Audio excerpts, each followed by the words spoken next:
Pride and Prejudice, Chapter 13. "I hope, my dear," said Mr. Bennet to his wife as they were at breakfast the next morning, "that you have ordered a good dinner today, because I have reason to expect an addition to our family party." Who do you mean, my dear? I know of nobody that is coming, I am sure, unless Charlotte Lucas should happen to call in, and I hope my dinners are good enough for her. I do not believe she often sees such at home. The person of whom I speak is a gentleman and a stranger." Mrs. Bennet's eyes sparkled. "A gentleman and a stranger? It is Mr. Bingley, I am sure. Why, Jane, you never dropped a word of this, you sly thing. Well, I'm sure I shall be extremely glad to see Mr. Bingley. But good Lord, how unlucky. There's not a bit of fish to be got today. Lydia, my love, ring the bell. I must speak to Hill this moment." "It is not Mr. Bingley," said her husband. "It is a person whom I never saw in the whole course of my life." This roused a general astonishment, and he had the pleasure of being eagerly questioned by his wife and 5 daughters at once. After amusing himself for some time with their curiosity, he thus explained: "About a month ago I received this letter, and about a fortnight ago I answered it, for I thought it a case of some delicacy and requiring early attention. It is from my cousin, Mr. Collins, who, when I am dead, may turn you all out of this house as soon as he pleases." "Oh, my dear," cried his wife, "I cannot bear to hear that mentioned. Pray do not talk of that odious man. I do think it is the hardest thing in the world that your estate should be entailed away from your own children, and I'm sure if I had been you, I should have tried long ago to do something or other about it." Jane and Elizabeth attempted to explain to her the nature of an entail. They had often attempted it before, but it was a subject of which Mrs. Bennet was beyond the reach of reason, and she continued to rail bitterly against the cruelty of settling an estate away from a family of 5 daughters in favor of a man whom nobody cared anything about. "It certainly is a most iniquitous affair," said Mr. Bennet, "and nothing can clear Mr. Collins from the guilt of inheriting Longbourn. But if you will listen to his letter, you may be perhaps softened by his manner of expressing himself." "No, that I am sure I shall not, and I think it was very impertinent of him to write to you at all, and very hypocritical. I hate such false friends. Why could not he keep on quarreling with you as his father did before him?" "Why, indeed, he does seem to have had some filial scruples on that head, as you will hear." "Hunsford, near Westerham, Kent, 15 of October. Dear Sir, the disagreement subsisting between yourself and my late honored father always gave me such uneasiness, and since I have had the misfortune to lose him, I frequently wished to heal the breach, but for some time I was kept back by my own doubts, fearing lest it might seem disrespectful to his memory for me to be on the good terms with anyone with whom it had always pleased him to be at variance.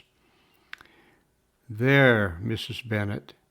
My mind, however, is now made up on the subject, for having received ordination at Easter, I've been so fortunate as to be distinguished by the patronage of the Right Honourable Lady Catherine De Bourgh, widow of Sir Louis de Bourgh, whose bounty and beneficence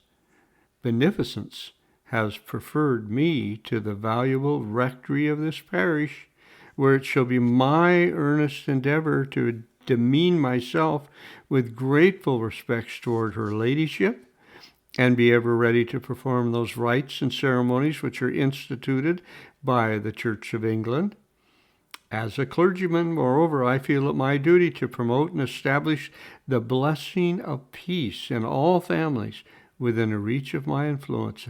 And on those grounds, I flatter myself that my present overtures of goodwill are highly commendable, and that the circumstance of being next in the entail of Longbourn estate will be kindly overlooked on your side and not lead you to reject the offered olive branch. I cannot be otherwise than concerned at being the means of injuring your amiable daughters, and beg leave to apologize for it, as well as to assure you of my readiness to make them every possible amends. But of this hereafter.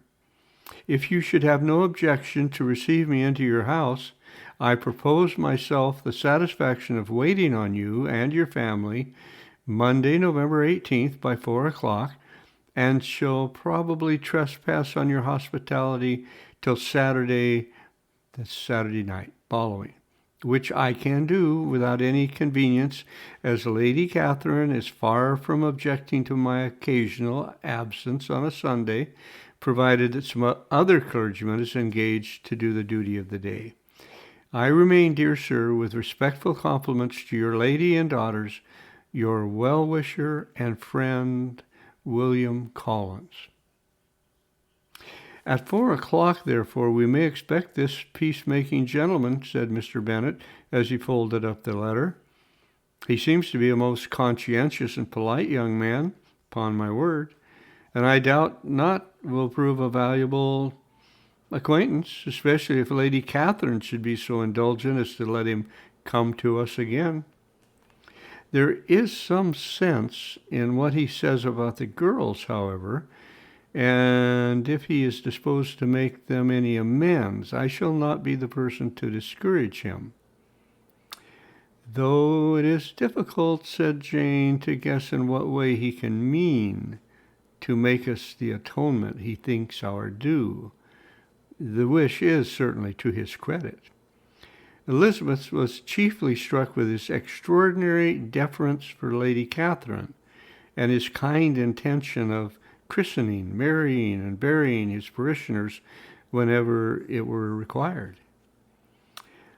He must be an oddity, I think, said she. I cannot make him out. There's something very pompous in his style, and what can he mean by apologizing for being next in the entail? We cannot suppose he would help it. If he could, can he be a sensible man, sir? No, my dear, I think not. I have great hopes of finding him quite the reverse. There's a mixture of servility and self-importance in his letter, which promises well. I'm impatient to see him. In point of composition, said Mary, his letter does not seem defective. The idea of the olive branch perhaps is not wholly new, yet I think it is well expressed. To Catherine and Lydia, neither the letter nor its writer were in any degree interesting. It was next to impossible that their cousin should come in a scarlet coat, and it was now some weeks since they had received pleasure from the society of a man in any other color.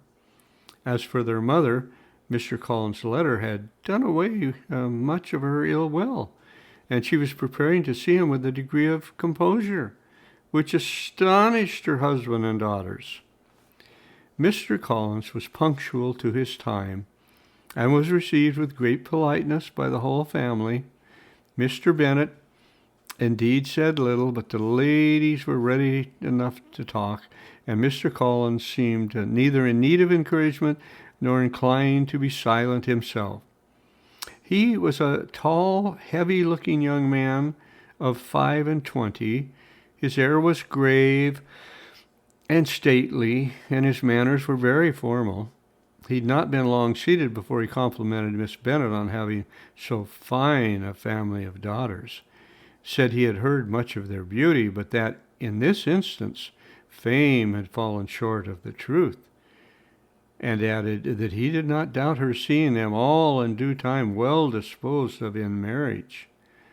This gallantry was not much to the taste of some of his hearers, but Mrs. Bennet, who quarrelled with no compliments, answered most readily, "You are very kind, sir, I am sure, and I wish with all my heart it may prove so, for else they would be destitute enough. Things are settled so oddly."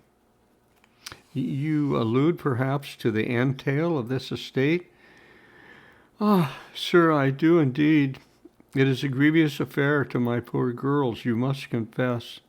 Not that I mean to find fault with you, for such things I know are all chance in this world. There's no knowing how estates will go when once they come to be entailed." "I am very sensible, madam, of the hardship to my fair cousins, and could say much on the subject, but that I am cautious of appearing forward and precipitate. But I can assure the young ladies that I come prepared to admire them. At present I will not say more, but perhaps when we are better acquainted." He was interrupted by a summons to dinner, and the girls smiled on each other. They were not only the objects of Mr. Collins' they were not the only objects of Mr. Collins' admiration. The hall, the dining room, and all its furniture were examined and praised, and his commendation of everything would have touched Mrs. Bennet's heart, but for the mortifying supposition of his viewing it as all as his own future property. The dinner, too, in its turn, was highly admired, and he begged to know to which of his fair cousins the excellence of its cookery was owing. But here he was set right by Mrs. Bennet, who assured him with some asperity that they were very well able to keep a good cook, and that her daughters had nothing to do in the kitchen. He begged pardon for having displeased her. In a softened tone, she declared herself not at all offended, but he continued to apologize for about a quarter of an hour. End of the chapter. Coming up, chapter 14.